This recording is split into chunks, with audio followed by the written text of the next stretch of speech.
It's been several weeks since you've seen these beautiful faces at this desk, and I hope you missed us as much as we missed you. Hello, I'm Riley Kapchuk. And I'm Gwen Good. New year, new episode, same passion. Thank you for joining us this week as we dive into the latest sports stories and some key moments that you won't want to miss. I've had a wonderful break and I hope you all had the same, but I'm ready and excited for a new episode of SportsLine.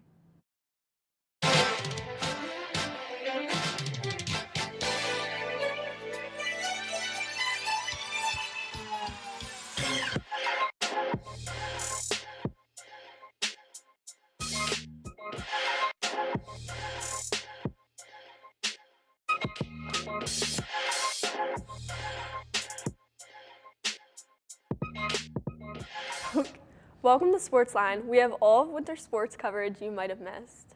And later we'll go over key moments LaSalle Athletics had over the break, so make sure you stay tuned until the very end. But first, let's take a look at our SportsLine top 3.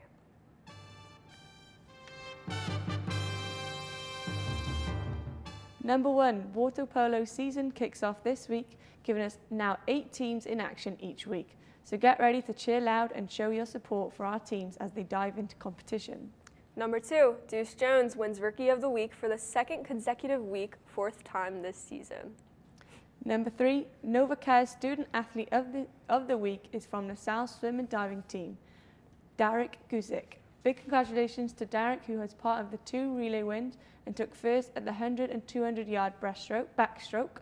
A very good start for him and eager to see more success for the swimming and diving team in the future. We're back. Very exciting. Welcome back. Thank you, thanks. I'm happy to be back. Yeah? Can we just talk about 8 teams now? I know. That's a little, that's I don't crazy. even know what the 8 teams are. There's 7 days in a week. I know. It's going to be a lot of recaps. It's going to be a lot of recaps, but it'll be also very interesting to watch and keep up with, especially with water polo. I'm excited for that. I always tell myself I'm gonna understand this year, so I'm going to understand this year. Have you been to a game? No. I've been to a game. It's good. It's very competitive. I see them all the time with like tapes and bruises. Very. Oh yeah, aggressive. no. It's definitely not as. It's a hard sport, especially when you're playing in the water. You're having competitors push against you, and you're having the water push against you. It'll definitely be interesting to watch. We should go together. Yeah, we'll go. We'll go. We should. And we'll recap. That's it for the top 3. Now let's see how our teams did in this week's recap. This past Friday, men's and women's swimming and diving wrapped up their 2-meet homestand, competing at the Kirk Pool for the second straight Friday. The women's team defeated the UMBC Retrievers with a score of 171 to 129, while the men fell to UMBC by a decision of 178 to 121. The Explorers started the meet off strong, winning the first few events. The women's team of Gabricia Herbender, Carlota Ungo, Camilla Frost, and Tori Fenn won the 200-yard medley relays with a time of 1 minute and 49.92 seconds. The winning men's 200-yard medley relay team consisted of Tariq Guzik, Andrea Sakova, Felix Jetbrat, and Carter Perkins, finished with a time of 1 minute and 30.72 seconds. Another notable wins were from Beren Selick in the 200-yard free with her time of 1 minute and 57.92 seconds. Looking at the 100-yard backstroke, Zanea Martinez, Heather Levesque, and Shayla Menja placed first, second, and third. On the men's side of the event, Guzik, Noah Fredrickson finished first and second. In the women's 200-yard fly, the front twins, Cecilia and Camilla, placed first and second. Jetbrat went to win 2 individual events, the 50-yard free and the 100-yard fly. Martinez and Guzik both won their second individual events in the 200-yard backstroke. Fenn was able to hold off her competitors, winning by the 100-yard fly by the quarter of a second. Herbrender also won by a close call in the 200-yard IM. The final swim event of the day was the men's 400-yard free relay team of Perkins, Jetbrack, Fredrickson, and Guzik took home the gold. On the diving side, Tiffany Braun won both the 1-meter and 3-meter events, while Kelsey Waddington placed third in both those events. Overall, it was a great meet for the Explorers. This week, we're kicking off with everything you need to know about the start of the Explorers track and field season. And trust me, it's been an exciting one already. It started on December 7th at the BU Danville Collier opener where two of the Explorers' standout athletes competed after their incredible runs at the NCAA Cross Country National Championships. McCallum Rowe ran an impressive 13:57 minutes in the 5K, finishing 102nd in a loaded field. Meanwhile, Gwen delivered a strong 16 minutes and 9 seconds to claim 54th place in the same event. Fast forward to January, and the Explorers hit the track again at the Penn Select Meet, held at UPenn's new state-of-the-art indoor track called the Ott Center. This was the team's first meet of the calendar, and it was filled with standout performance.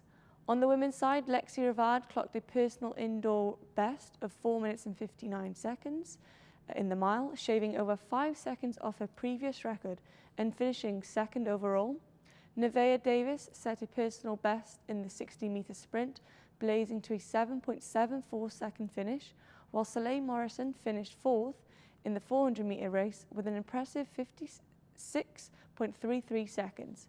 In the longer distances, Jill Lovett finished fourth in the 3K with a strong time of 10 minutes and 17 seconds, followed by a solid performance from Amelia Green and Cara Coppolino. The men also came out swinging. Chanel Muir's incredible effort in the 800-meter race earned him fourth place with a time of 1 minute and 51 seconds, currently the 11th fastest NCAA D1 time this season. Callum Murray ran a gutsy 800-meter, finishing sixth, while Matt Hill and teammate David Butts landed top 15 finishes in the 3K. But that was just the start. The following weekend, the Explorers returned to the Ott Center for a Quaker invite, and the team delivered once again. On the men's side, McCallum Rowe earned a podium finish in the mile with a personal best of 4 minutes and 9 seconds. James Petak also came out flying in the 1K, finishing as the runner-up with a personal best time of 2 minutes and 24 seconds. I'm thrilled to say this is not only the beginning of the track and field season, there's so much more to come and look forward to. This past Sunday, women's basketball faced off against George Mason at home. The Explorers started strong, dominating the first quarter. Freshman Joanne Quinn made big contributions, helping the Explorers gain an 11-2 lead within the first 7 minutes. Redshirt sophomore Ashley Connors scored 7 points in the first quarter, adding to LaSalle's lead. The Explorers earned the first quarter with 16-6 lead. The Patriots answered back in the second quarter, tying things up 24-24 by the end of the half. George Mason kept fighting in the third, outscoring the Explorers 21-8, taking the lead for good. In the fourth quarter, LaSalle made a final push for the lead. Quinn contributed, scoring 6 of her 15 points in the fourth. Unfortunately, the Explorers couldn't come back, ending in a 57-40 loss for LaSalle. Then it was time to take on Duquesne. The Dukes started strong, but LaSalle stayed in the fight. Ashley Connor and Mackenzie Dalbia both contributed 4 points each by the Explorers. But at the end of the quarter, Duquesne led 17-14. LaSalle took their first lead of the game, 90 seconds in the second quarter on Daliva layup.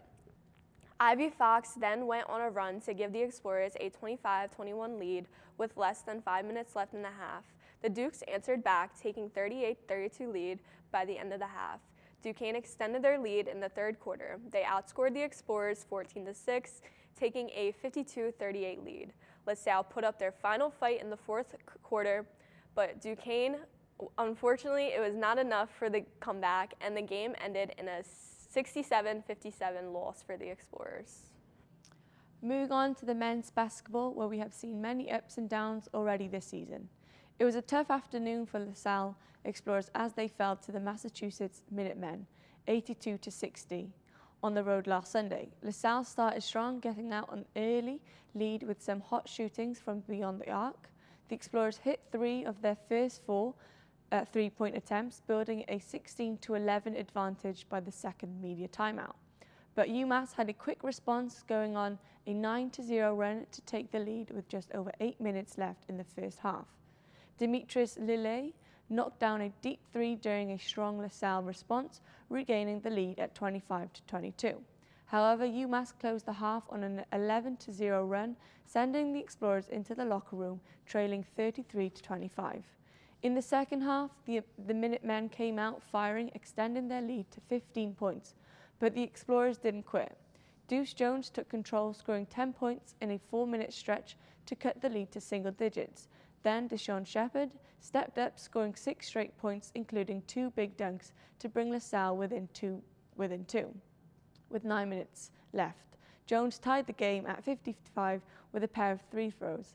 Unfortunately for the Explorers, UMass found another gear, going on a massive 27-5 run to close the game and secure the win. Despite the results, there were several standout performances for the Explorers. Deuce Jones had another strong game, leading the team with 17 points in its 3rd straight game, scoring 15 or more. Deshaun Shepherd grabbed 8 rebounds for the 2nd time in 3 games. Now moving swiftly to the game last night against the St. Louis Billikens, which ended with an unfortunate defeat for the Billikens to take the victory over LaSalle with a score of 64-52. The game began hopeful, with LaSalle coming out strong defensively, holding a slight edge in the opening minutes. The Explorers led 13-9 by the second media timeout, fueled by their stifling defense. The Blue and Gold extended their lead to 8 points, 21-13, with some impressive post play from Mac Etienne, as St. Louis struggled to find their rhythm offensively. However, the Billikens found their footing late in the half, closing on an 18-4 run, this including scoring the final 7 points before the break, giving St. Louis a 31-25 advantage heading into the half-time. LaSalle's defense remained tough early in the second half, allowing just 12 points in their first 9 minutes. Unfortunately, the Explorers struggled offensively, failing to score their first bucket until nearly 10 minutes into the half. Once both teams found their offensive rhythm, the Billikens managed to maintain the control, securing their lead as much as 20 points. Despite a bright second half performance from Deuce Jones, who scored 10 points after the break, LaSalle rally fell short. The Explorers chipped away at the lead in the closing minutes, but ultimately couldn't overcome the deficit, with St. Louis securing the win 64-52. Wow, that was a lot. Not the best week for basketball in general. Either teams. Unfortunately, I feel like to be fair, they've had a long season. Mm-hmm. They haven't been home as much as we have. They've only had like a week over Christmas. Yeah. So maybe they're feeling that a little bit of a burnout. Yeah, I feel like especially now toward this point in the season too, it's when they really like play. They want to win, and like they play like 2-3 times a week. Yeah, I'm pretty sure. Yeah, both teams. Yeah, both teams. If one's home, one's away. But let's talk about something a little more positive and fortunate. Track. Go ahead. Yeah, it was cool. It was the first time. I think it was like not the grand opening, but first official meet maybe of the new indoor track at Penn, which was really cool. Mm-hmm. I was fortunate. I went to watch the 2 races that happened last week and then the week before. A lot of my teammates were running very well. It was really exciting. I do like indoors, and I think a lot of people like indoors is because of the atmosphere. Mm-hmm. I don't think we get that when we do cross country. We don't get that intimacy. Mm-hmm. So in an indoor track, you do get a lot of that, which is really cool, and it's very exciting. Yeah, and what's kind of like, you mentioned it's not the same as cross country that way, but like training-wise, what's the difference? How do you train for cross country, and then how do you train for track? I think it's kind of similar. But the actual sessions that we do is a bit different. It's a bit more fast because obviously the distance is a bit shorter and it's more specific to the individual. Not everyone does the same event. So myself, I do the 3K to maybe the 5K, I don't know. But 3K I'd like to say. And then another one of my teammates does the 800. So we do completely different things because it's a completely different event. And then over break, what did you do to train yourself individually too? Individually, so I was fortunate. I went back with one of my teammates to New Zealand, which was really cool, and we got to train together. But over the break, it was mainly just trying to stay fit and healthy, and just making it back to LaSalle really. And then we can start, focusing on the little things. Because like with basketball and all these other sports, it's about being consistent over a period of time.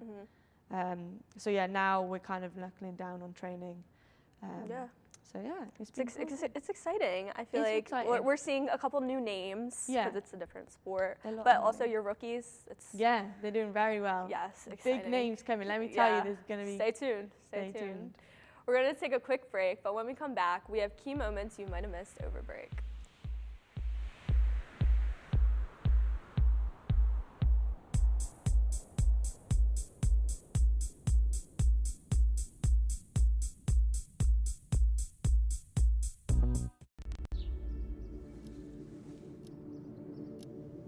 Dear University of... Thank you for your offer to become student ID number 283471. While I appreciate your desire for my impeccable academic record, I must decline the opportunity to get a generic degree. I've decided to tell my story. To be a student, not a statistic. I wish you good luck in the future as I embark on mine.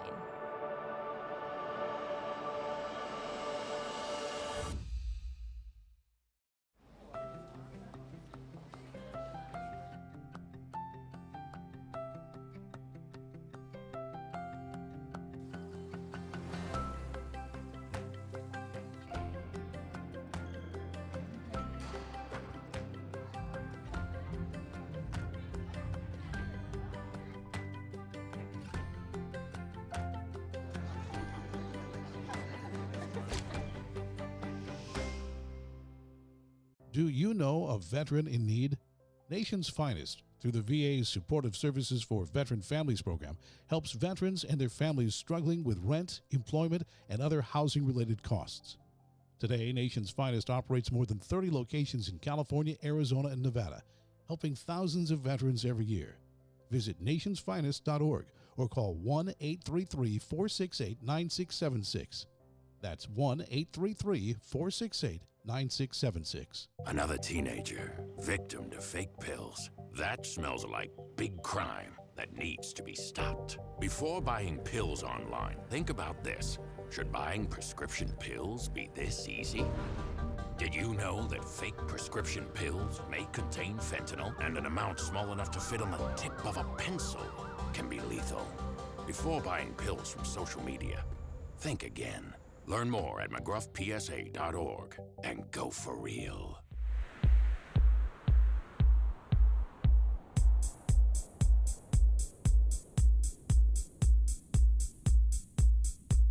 Welcome back. I just want to do a quick mention that we have been talking a lot about basketball and track and swimming, but all the other sports are continuing to train, so they're just not in season right now. We've got like field hockey, lacrosse. Who else? Who I said? Soccer, both men's and women's. So they're still training. It's just they're not in season right now. And then speaking of them training, we also over break we got the lacrosse schedule released, we got the rowing schedule released, and we got the golf schedule released. So that's exciting. That's when does the lacrosse start? They start soon, don't they? Yeah, they start soon. They've been practicing every day. I walk to class and they're out in the 10-degree weather. They're out practicing when you're sleeping. Oh yeah, no, I know that too. They wake up at 5 a.m. They really, I give them a lot of credit. I thought I get up early to run. No, I give them a lot of credit. And I really want them to do good this season. Like I want lacrosse to really strive because they were a lot better last year. I'll give it to them. But like the years past, they just. Last year was my first time ever seeing lacrosse like in action. In general, I've never seen it in my life. My favorite sport. Really? That's also aggressive. We were talking about water polo. That's also quite an aggressive sport. That I interviewed a couple water polo players last year, and like I was like, tell me more. And then they're saying like all this stuff about how much actually goes into their sport, and I'm just like, wow, like I would have never guessed that. Yeah. Especially like, do you even have water polo where you're from? I don't think in Wales. Maybe in like you can do it as a social thing in uni, but no, I've never tried it. I'd like to try it. I think I'll be okay. I think I'll be good at it. Go ahead. We'll have a Gwen cam. Gwen cam water polo. Gwen cam like that? I don't know if I could do it now. I'm more fragile. And then over break also, Atlantic 10 announced the 2024 cross-country all-academic and all-rookie team. And for the men's all-academic was McCallum Rowe, and then for our women's all-academic team in first place was Gwen O'Good. No, I don't know what that means. I appreciate it, I really do, but I don't know what it means. It's just your first team and smart. Oh, well, if they say it, then I guess I gotta believe it, don't I? Then you got your rookies too, Amelia Green. She's doing track too. She's already putting her name out there on her stats. And then for your men's rookies, it's Callum Murray and Matt Hill. Yeah. Also fun names that.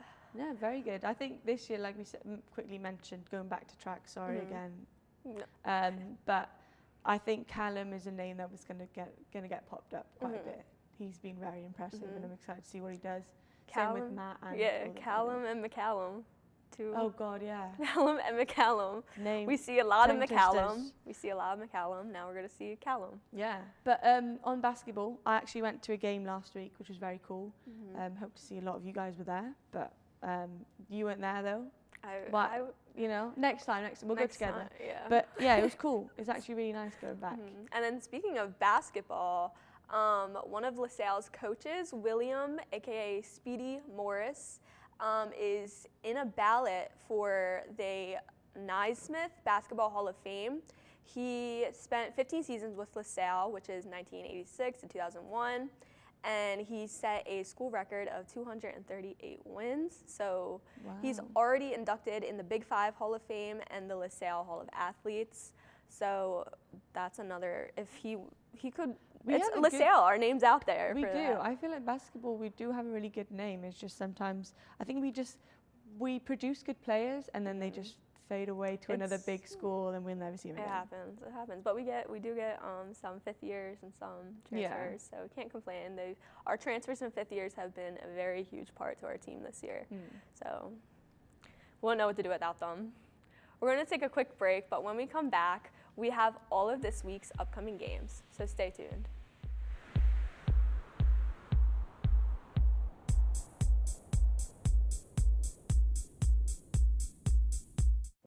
When a child in your life requires intensive care, their health fragile, their condition complex, certified acute care pediatric and neonatal nurse practitioners will give you the information and support you need to make the best decisions for your child, while providing the critical care your child needs. Trained to diagnose and manage life-threatening conditions and emergencies, they are trained to make a difference. Learn why at certifiednurses.org.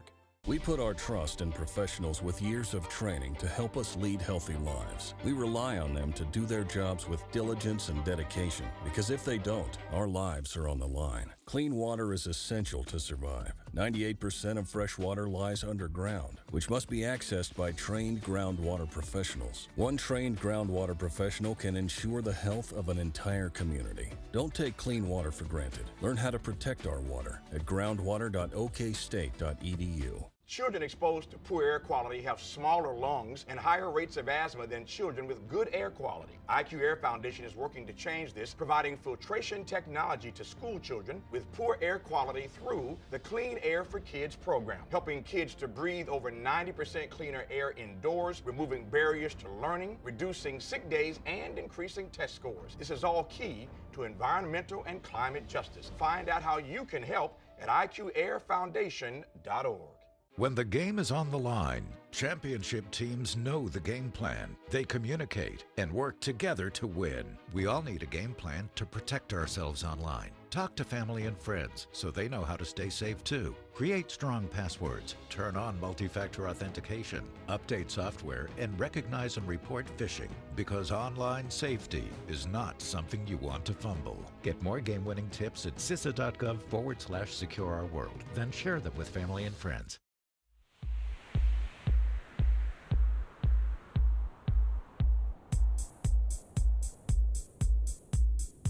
Welcome back. We have a busy week of Explore Sports, so here's what you have to look forward to.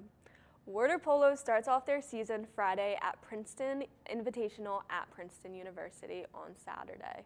They will play against Azusa Pacific at 2:30 p.m., then on Sunday play Bucknell at 9:30 a.m., then St. Francis at 1 p.m. the same day. Men and women's track will compete in the Columbia Challenge in New York. Men's and women's swimming will compete against Fordham at 11 a.m. on Saturday at Fordham University. Men's basketball return home Saturday to host Rhode Island at 2 p.m. Then will play Fordham University home on Wednesday at 7. Women's basketball will travel cross town to take on the Hawks at the St. Joseph University at 2 p.m. on Saturday. Lastly, on Wednesday, they will travel to St. Bonaventure, New York to play against St. Bonaventure University. I'm hoping to be at the game on Saturday, but no guarantees, because I'm also doing this thing where I'm trying different cafes in Philly, and Saturday's my only day to do that. Oh yeah? So I'm going to try and do both. Okay, and But then we'll you see. still have, are you Yes. traveling with track? Yes, I am. Yeah, they're traveling. They've got a race on Friday and Saturday in New York, which is pretty cool. Well, good luck. Thank Good you. luck. I wish you all the best I'm and on luck. Friday. Start the season good, and then water polo again, start Yes, the season. this is so exciting. I'm going to keep track. I'm going to They keep track. play like more than once in a day. Oh, yeah, they have 2 games on Saturday. How? How do you not And recover? it's not that far apart either. Am They're I like just fragile? I might be fragile. Start water polo and then I let me know. will. And then basketball, I'm hoping we have a better week than this week. A lot of Fordham. We have Fordham. We're playing Fordham in a couple different sports. But yeah, basketball, I just wish them luck. Yeah. Hopefully they find that groove they need to be in, that they need passion. it all They season. need the they need to find something and pull they need it. The supporters. So stay tuned, come back and we'll tell you about the win. hoping it's going to be a good week. And anything else you want to add? No, I'm just excited to be back, happy, and hope you guys enjoy us being here. And in the new year, I'm going to go out to more LaSalle athletic Yeah, sport games. we'll see you at the game. We'll go together. Nice. That just about wraps it up for us this week. If you can't make it out to see the Explorers play, be sure to tune in next week for our coverage. Keep up with this weekend's other sporting events by visiting goexplorers.com. Also, check us out on Facebook at facebook.com/LaSalleTV and on Instagram at SportsLine.LTV. We welcome you to send us your thoughts and suggestions there. For our entire SportsLine team, I'm Riley Kavchuk. And I'm Gwen Good. Thanks for tuning in, and we'll see you at the games.